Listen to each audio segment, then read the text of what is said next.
Francis, today we'll be talking about the deadly mistakes. It's a deadly mistakes to avoid when a key partner becomes a competitor. Les erreurs fatales à éviter lorsqu'un partenaire clé devient un concurrent. This happens so often in business.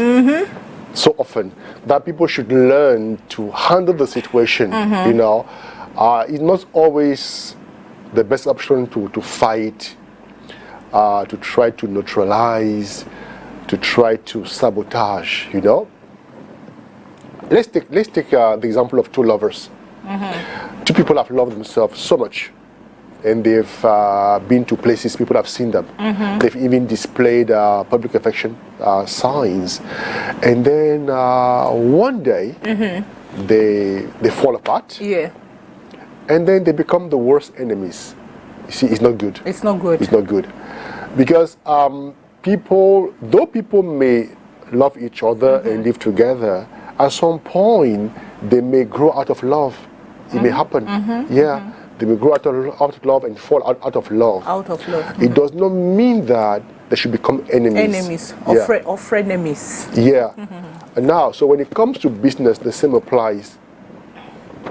Your key partner might be your partner while nurturing a dream, you know, to also set up in business.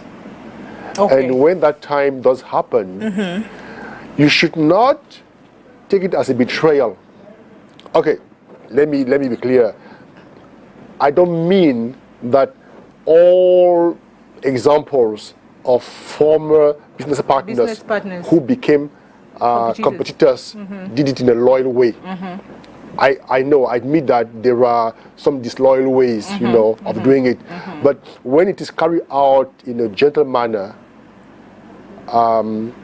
be prompt to support the person and to acknowledge the contribution to your business, and then wish them all the best. All the best, okay. Yes. Okay. Because we are human beings, and we all have ambition, you know. Only the dead don't have ambition. All living human beings have ambition. And sometimes some people have the ambition of becoming their own bosses. Some people have the dream of setting up in business, you know, and being their own boss. So if this is the dream of your business partner, when they do it without harming you, when they do it without it affecting your business in a dramatic way, I want to say, let them go and wish them the best. Okay. I know it's hard. It's hard, yeah. Yeah. Somebody that you have trusted, you work with, you've worked with, and then they move on to become a competitor. Usually we are misled by fear.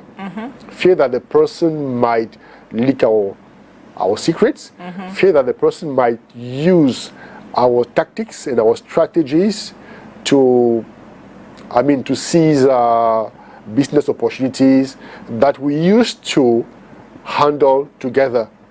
But again, there are ways of handling it in a very responsible and reasonable manner without it becoming an open war, because we have had cases where it became an open war between two former partners. This is not fair. That's true. Should not become a war. You guys should not become the worst enemies. They should be able to understand each other. Yes.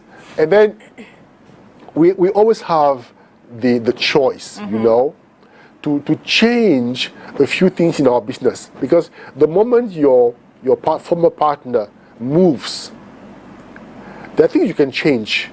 You see, maybe he had a strength in your business, and that's what your business was successful.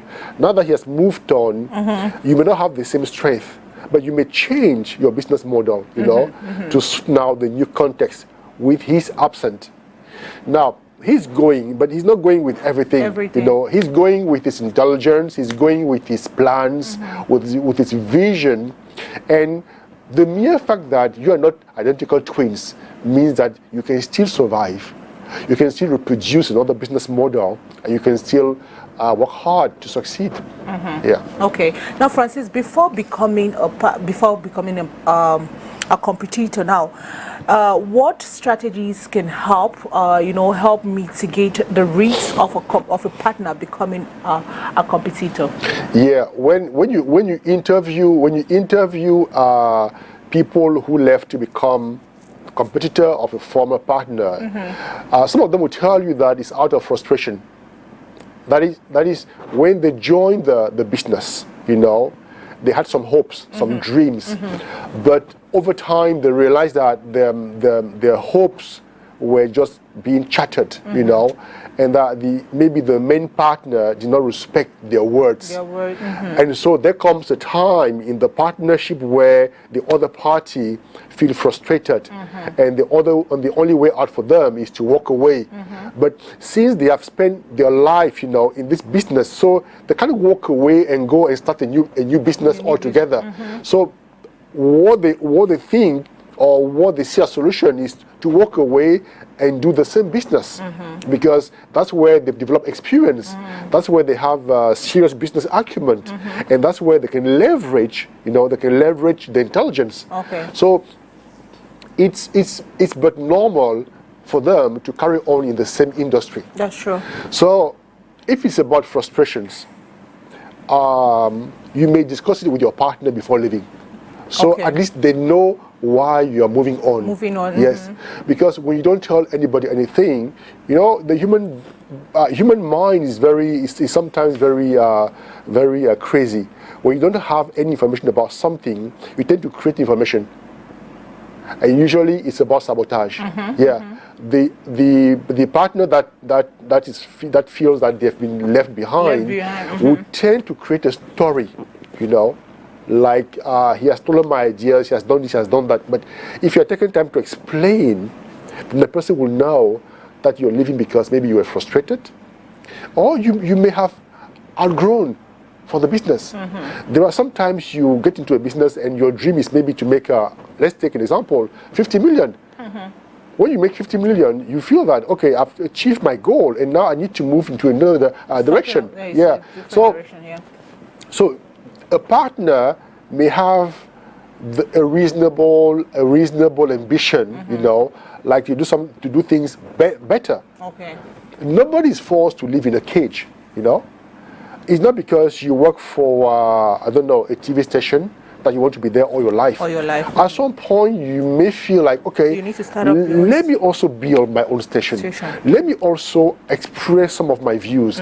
Let me also train people. Let me also contribute to the development of my country by bringing new ideas and airing them for people to learn and to grow. You see, so there are 1,000 reasons why people can leave a business.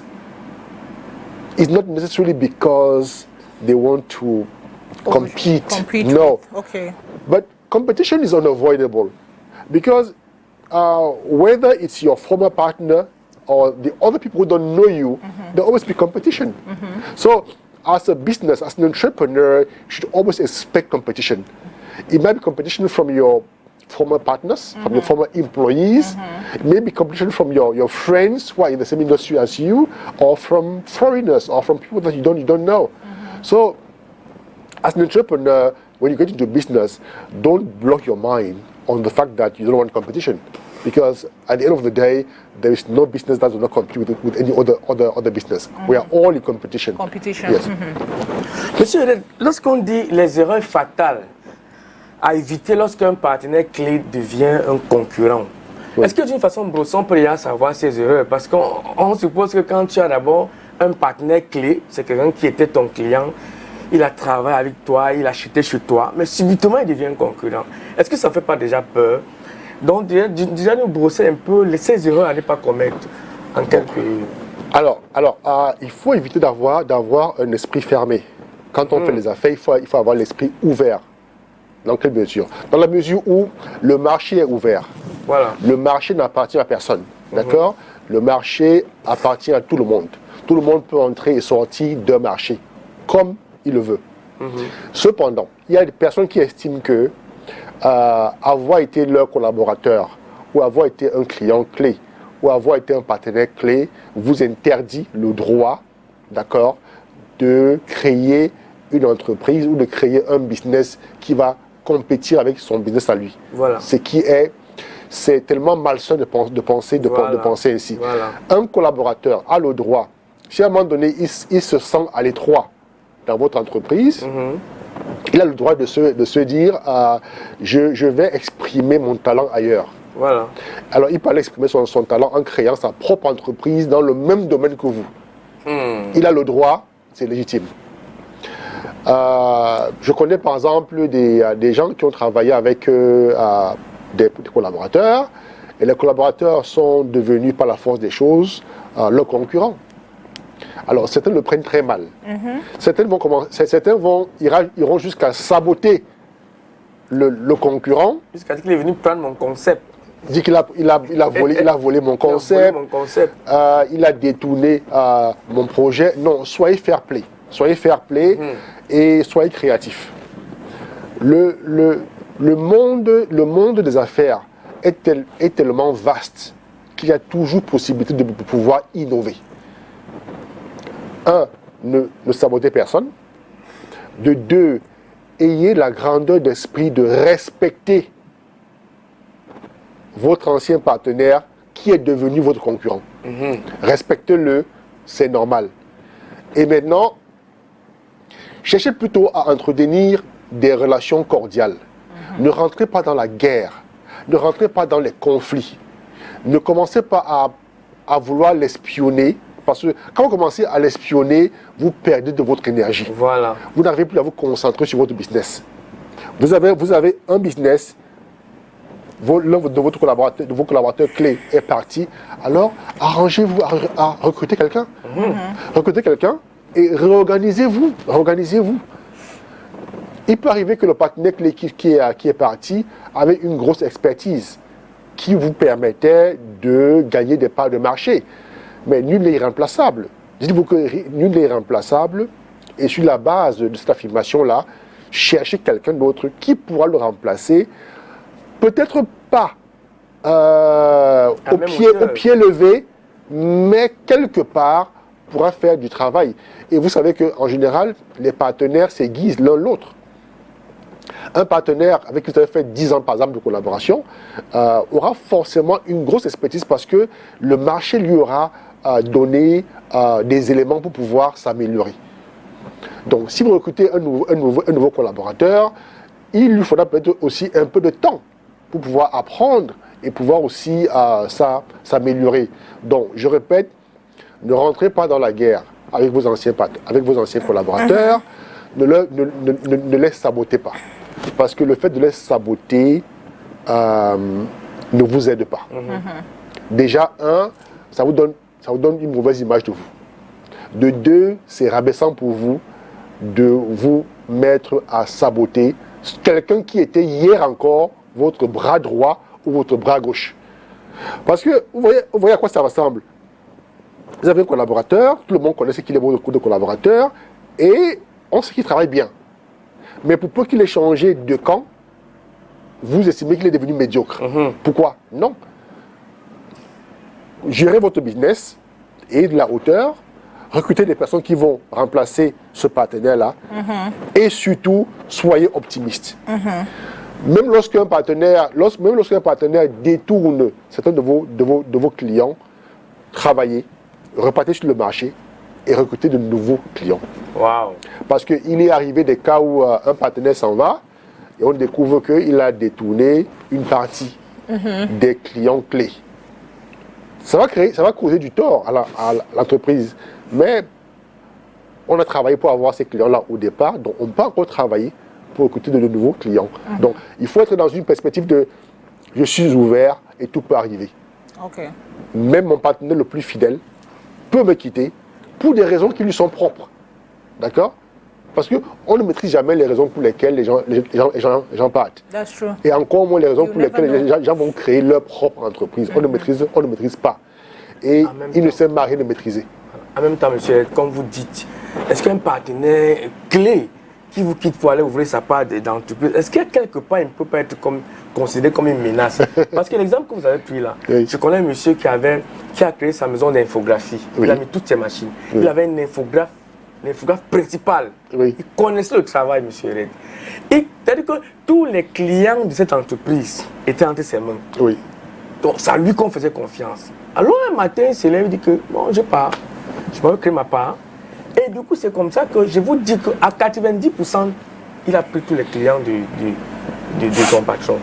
Il est parti créer pour lui. C'est pour ça que je pose la question, est-ce qu'un partenaire qui en même temps ne peut pas être comme quelque part une menace? Parce que lui, en prenant les clients comme ça, il ne tient pas compte que le patron reste sans client. Il faut recommencer. Voilà. Et vous savez, la nature fait telle que quand vous faites ça, c'est-à-dire quand vous partez d'une boîte en ayant détourné les clients, voilà. Sachez que demain aussi, on va faire la même chose. Un de vos collaborateurs vous fera la même chose. C'est la loi du karma. Alors, plus sérieusement, ça me fait penser à une erreur managériale. Lorsque vous avez un partenaire qui a des compétences assez pointues dans un domaine, rassurez-vous qu'il n'est pas incontournable. Voilà. C'est-à-dire que ayez toujours la capacité à pouvoir le seconder. Faites-le seconder régulièrement. Afin que le jour où il est... Parce qu'il peut être malade. Oui. Il peut tomber malade. Il peut avoir un cas de maladie grave. Il devient incapable de travailler. À ce moment-là, qu'est-ce que vous faites? Donc, ayez toujours la présence d'esprit de le seconder. Vous pouvez le seconder, par exemple, avec un assistant, quelqu'un qui va travailler à ses côtés. Ou alors, vous pouvez à un moment donné faire éclater son poste afin que deux personnes travaillent dans le même service. Parce que plus une seule personne accumule les secrets, vous voyez, plus elle peut devenir dangereuse. Et on a par exemple des cas de chantage, où quelqu'un se lève un matin, il fait le chantage à son boss ou à son partenaire, il dit, si je ne me paye pas tant, alors je m'en vais. Oui, allô, bonjour. Et quand il dit ça, c'est parce qu'il a déjà en tête que je vais détourner les clients. Vous voyez? Donc, il faut rester ouvert. Je peux donner ma participation. Hello, good morning. Bonjour, monsieur. Oui. Bonjour. Comment vous appelez? Vous appelez d'où? Je suis monsieur Moukoudi Jean-Claude. De Saint-Piment. Ok, monsieur ERET vous écoute. Ok, je participe à l'émission en disant que lorsque partenaire nous quitte pour se mettre à son propre compte, ce n'est pas mauvais. Mais l'avantage est que soi-même déjà, on a pris l'initiative de créer notre entreprise. Et si quelqu'un se lève et se met à créer son propre business, ça veut dire qu'il y a déjà de l'amour dans ce qu'il veut faire. Et quand il y a de l'amour, il y a des idées. Ça veut dire quoi? Ça veut dire que en créant mon entreprise, moi, je sais déjà ce que je peux faire dans mon business dans 5 ans, dans 10 ans. Autrement dit, peu importe mon concurrent, moi j'aurai toujours de nouvelles idées à faire dans mon business pour que ça progresse. Donc je n'ai pas peur, je n'ai pas besoin d'avoir peur de mon concurrent, même si c'était mon ancien partenaire. Parce que quand j'ai mis en place mon structure, je sais chaque fois ce que je vais pouvoir ajouter et que lui, il n'est quand même sûr. Mais moi j'ai toujours eu ça en tête. Donc, avec ce que j'ai comme idée, qui vont même jusqu'à 10 ans, je vais toujours avoir de nouveautés, je vais toujours innover dans mon business, ce qui prend que on n'a pas besoin d'avoir peur quand un partenaire se met à son compte. Voilà. Merci M. Moukoudi. Alors, M. Moukoudi rentre justement dans la logique de il faut être ouvert d'esprit. Parce que quand vous créez votre entreprise, vous la créez parce que vous avez une vision. Et vous avez un service bien un produit à mettre à la disposition du grand public. Et parce que votre entreprise est appelée à connaître des mutations. Donc, des gens vont venir et partir. Donc, attendez vous-même à ce que des collaborateurs s'en aillent à un moment donné. Et parfois même, il faut même vous asseoir avec des collaborateurs et leur demander, est-ce que vous sentez encore l'aventure? Et même parfois encourager des gens à partir, créer leur propre entreprise. Voilà. Parce qu'il faut éviter d'être égoïste. Il faut d'être égoïste. Quand déjà on donne par exemple 10 ans de sa vie pour une boîte, 5 ans pour une boîte, parfois c'est déjà bon. Et on se dit, aujourd'hui j'ai tellement appris que je voulais créer. Et chacun peut avoir un rêve. Tout le monde a le droit de rêver. Alors vous n'allez pas empêcher quelqu'un qui a le rêve de devenir entrepreneur, de ne pas le devenir. parce que vous voulez qu'il travaille pour vous toute sa vie. Ça, c'est égoïste, c'est pas bien. Et il peut arriver même que vous soyez incapable de continuer à travailler. Donc, pourquoi embarquer des gens et puis les condamner à rester avec vous toute la vie? C'est pas sain. C'est pas sain, et parce que c'est pas sain, c'est un comportement qu'il faut éviter. Moi, je vois chez nous ici, par exemple, en Afrique centrale, où je travaille beaucoup, je vois beaucoup d'anciens partenaires qui deviennent des ennemis jurés du jour au lendemain, parce que l'un est parti créer sa propre entreprise et qu'il est devenu soi-disant concurrent. Non. Moi, je me souviens du conseil d'un aîné qui m'avait dit, Francis, ta plus grosse concurrence, c'est toi-même. C'est-à-dire que c'est ta capacité à pouvoir créer. Quand tu ne vas plus pouvoir créer, tu vas t'affaiblir. Quand tu ne pourras plus innover dans ton business, alors tu vas perdre des parts de marché. Parce que une entreprise bouge parce qu'elle crée. Elle bouge parce qu'elle a un bon service client. Elle bouge parce qu'elle a des services qui sont à la hauteur des attentes de la clientèle et du marché. Donc, si vous avez des concurrents qui travaillent aussi dur que vous, alors chacun aura sa part de marché et chacun pourra s'en sortir. Il n'est pas toujours dit que le concurrent viendra m'arracher ce que j'ai déjà. Donc, arrêtons d'avoir peur. Arrêtons d'avoir cette psychose-là, parce que c'est justement cette psychose-là qui fait que parfois on devient déloyal. On commence à créer des coups bas pour pouvoir éliminer des concurrents. Mais quand on fait des coups bas pour éliminer des clients, on est en train de perdre l'énergie qu'on aurait pu mettre à pouvoir faire avancer son propre business. Donc, soyez ouverts. Et comme je dis, quand un collaborateur devient très important, devient incontournable, apprenez à le seconder. Apprenez à le seconder, parce qu'en dehors même de la concurrence, un collaborateur peut décéder. Il peut tomber malade et devenir invalide. Dans ce cas, vous faites quoi? Vous n'avez pas arrêté votre business parce qu'un collaborateur, par exemple, est parti. Vous n'avez pas, par exemple, développer le stress en permanence ou devenir négatif, devenir violent, devenir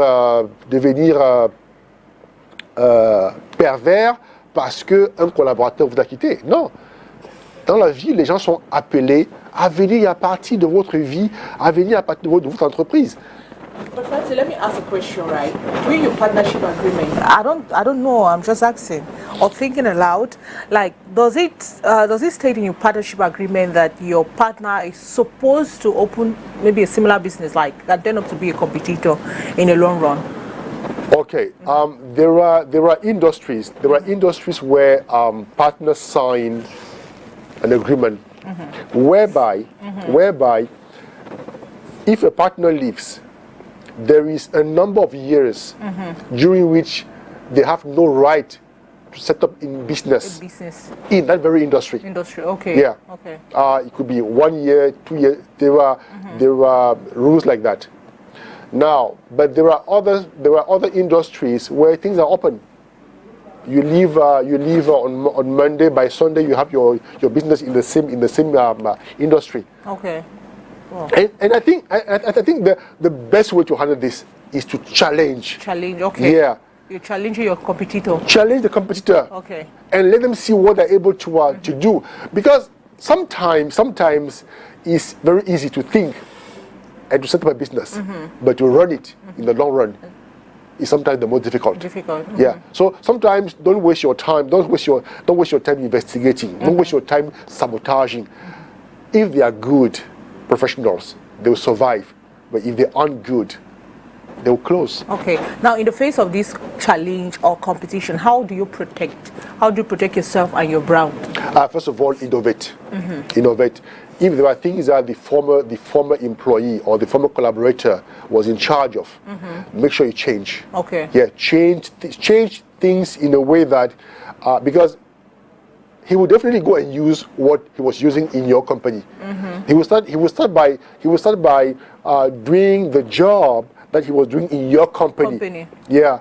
So if it's a service, change it, turn things around.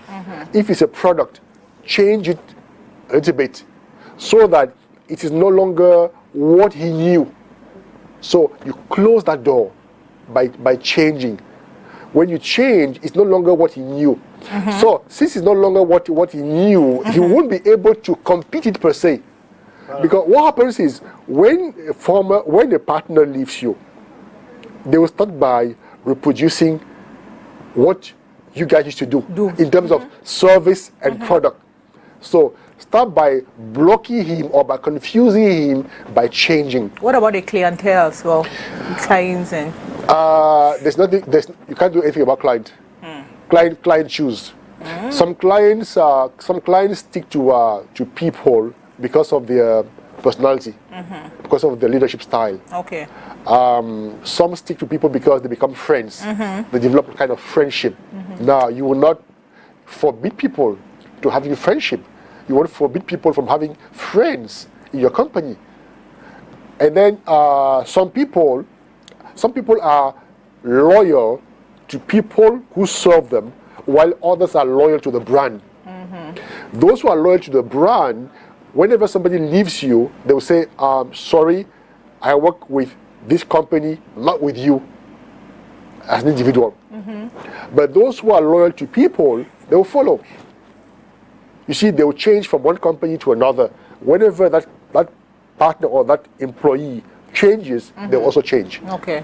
So, and this, you can't do anything about it. You can't do anything about it. But what you need to do is just be creative, innovative, and learn to protect your business. Okay. Sometimes you may even realize that a partner is very ambitious, and then you hire somebody else to work with him or to work with her. So because there are people who are ambitious, but it's negative ambition. So as soon as you identify that, do your best to appoint somebody or to share the person's task so that there's somebody else who can do the job in case they leave. They leave, okay. You know, entrepreneurship is not just all about selling. It's also about thinking. It's also about being a strategist. And if you observe your team very well, very closely, you may anticipate and see that this person is probably working on something and might be leaving very soon. This person has become so important in my business that if he goes on strike, my business may collapse.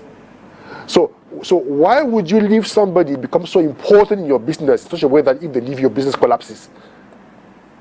So make sure that nobody is way too important to be replaced. Okay. Make sure that the services or the product are known and mastered by all your team, so that if 2 people leave, the 8 remaining people can carry on with the business. But if you have 10 people, and out of the 10, there's 1 who knows all about the business, they leave, you're paralyzed. Wow. So this is business wisdom that entrepreneurs should have. And sometimes what might be even aching is that this former partner might be a relative. Maybe a relative. And so you have a business problem and a family problem. Because when a relative leaves your business to go and set up his own business, the family may divide up the family. Okay. Of some would think that, oh no, you have betrayed your brother and you have betrayed your sister. It wasn't fair.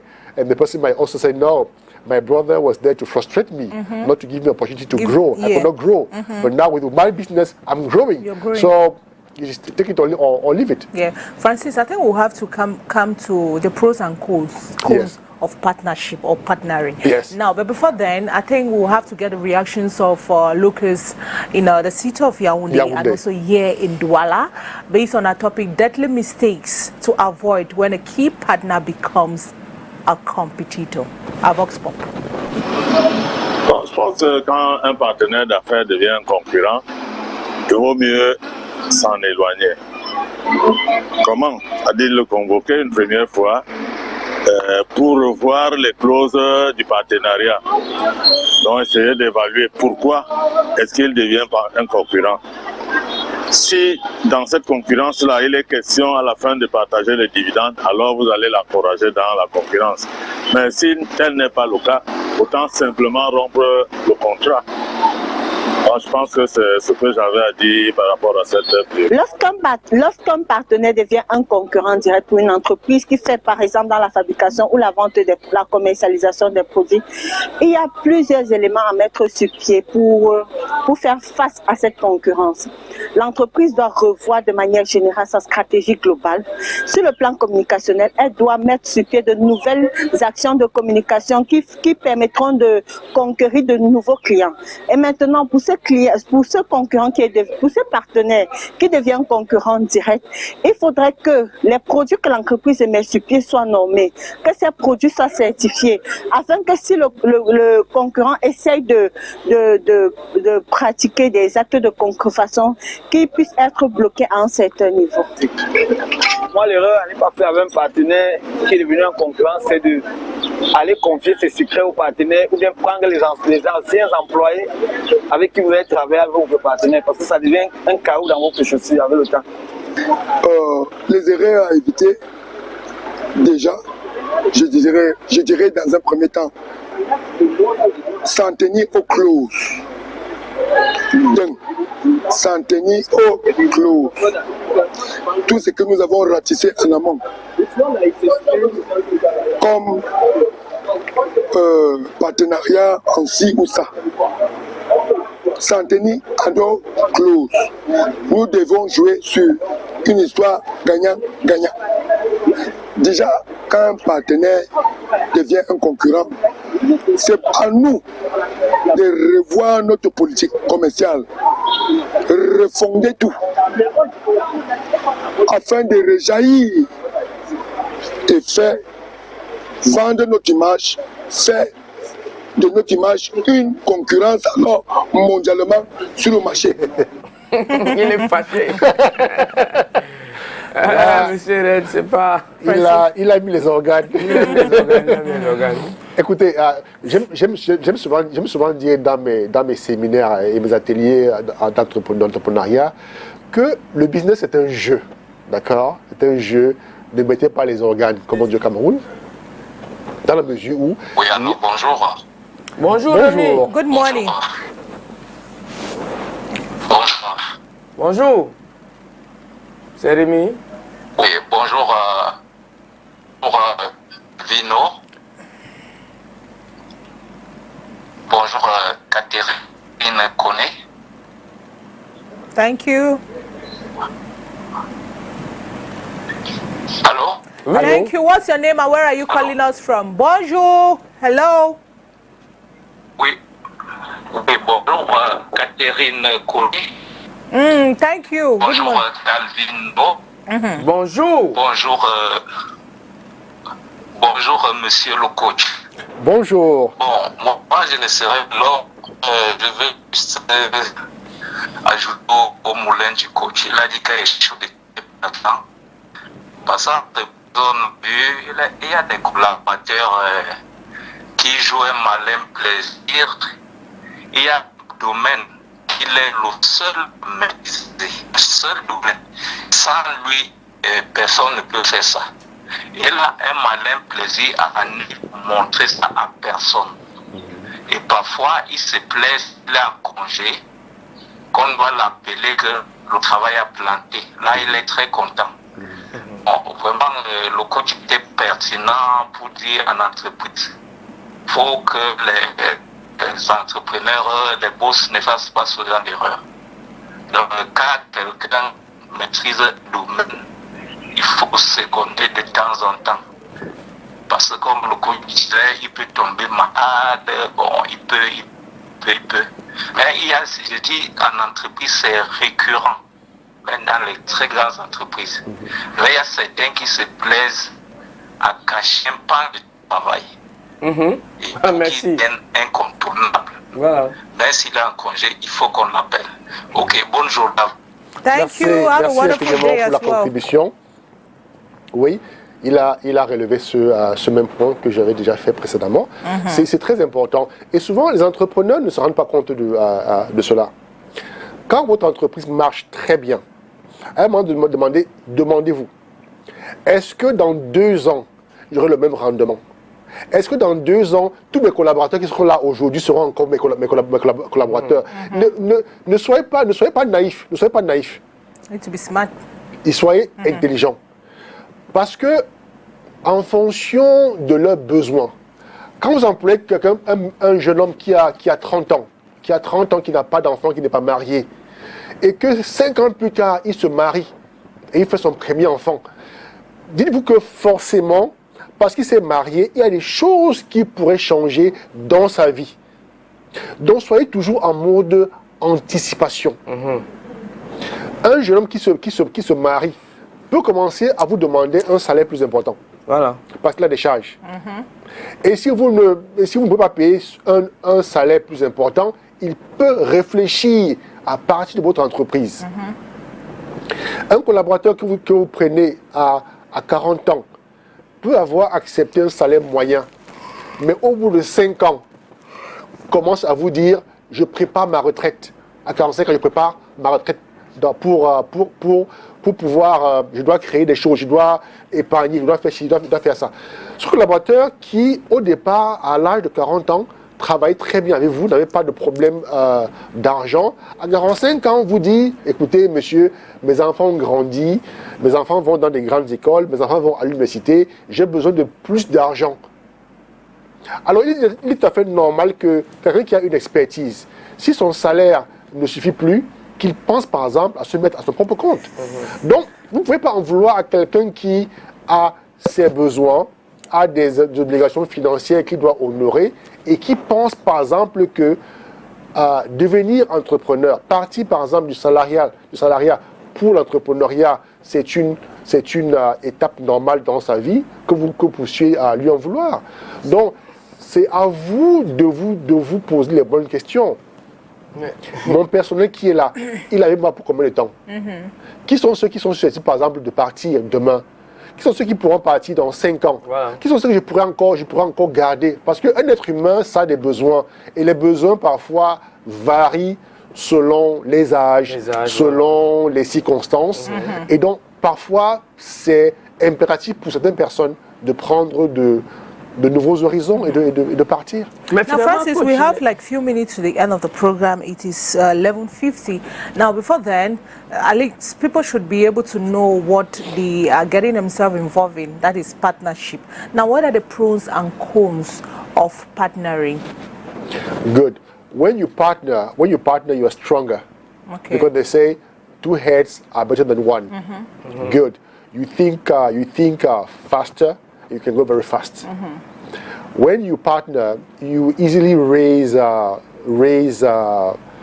money, to build a business or to sponsor something. But what you need to take into account is the fact that your partnership is based on a vision. I want to stress that. Your partnership is based on a vision. Now, this vision might change over time. Wow. And when it does change, don't be surprised. Right? When the vision begins to change, your partnership can stop. So one of the cons of partnership is that the vision may not last for too long. You may be a partner with somebody because the person believes in a dream. The moment the person stops believing in that dream, your partnership can come to an end. So one of the cons is to be aware that my partner might change their mind anytime. And when they do change their mind, I should not be destabilized. So when they do change their mind, I should take it very gently. And then another aspect which we lack here is that when people partner, they don't define terms. And conditions. It's important to define terms of your partnership. How long is the partnership for? And what are the things that, as partners, we should not do while partnering and after partnering? What are those things? So if you're able to write that down, and you sign and you believe in it, then you are definitely going to have partners for the time you need them. And then when they do go away, at least you maintain this cordial relationship. Okay.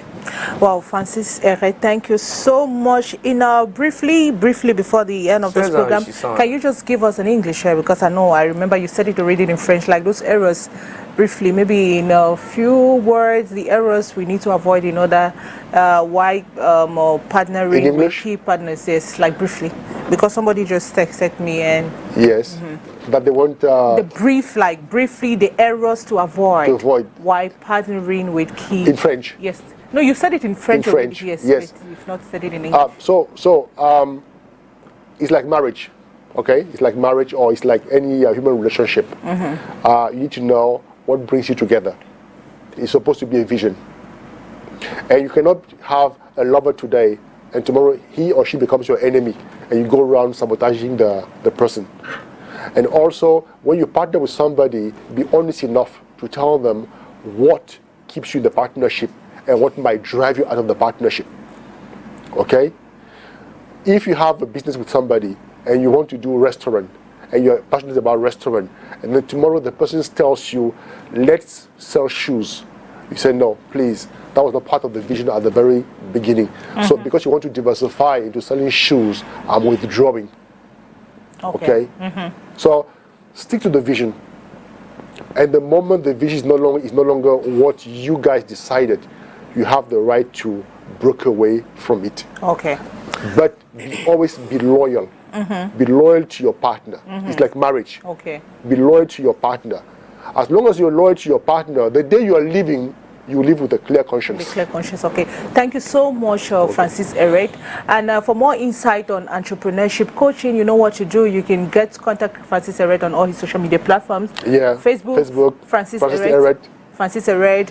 Instagram, Francis ERET, the same? I'm not on Instagram. You're more I'm active on LinkedIn. LinkedIn, Francis ERET. Yes. Like, so he's more active on Facebook and LinkedIn. I'm active on Facebook and LinkedIn. And LinkedIn. So if you want more coaching on entrepreneurship, on how you can do your business, on how you can avoid those mistakes like he just mentioned, Francis ERET is there to answer all your questions. Thank you so much for your intelligence, as usual. You're welcome. You're very intelligent, Francis. Now, Tonton Calvino. C'était très important ce thème. Parce qu'en Afrique, quand un partenaire clé devient concurrent, c'est pour la guerre mondiale qu'on a déclenchée. Indeed. Ça met le patron au travail. Indeed. Il commence à changer alors qu'il ne voulait rien changer avant. And to you watching us, thank you for spending 2 hours, and thanks to those that participate in the program. Tomorrow is another day. Have a wonderful time in the company of our programs on Spectrum Television. See you again. Bye-bye.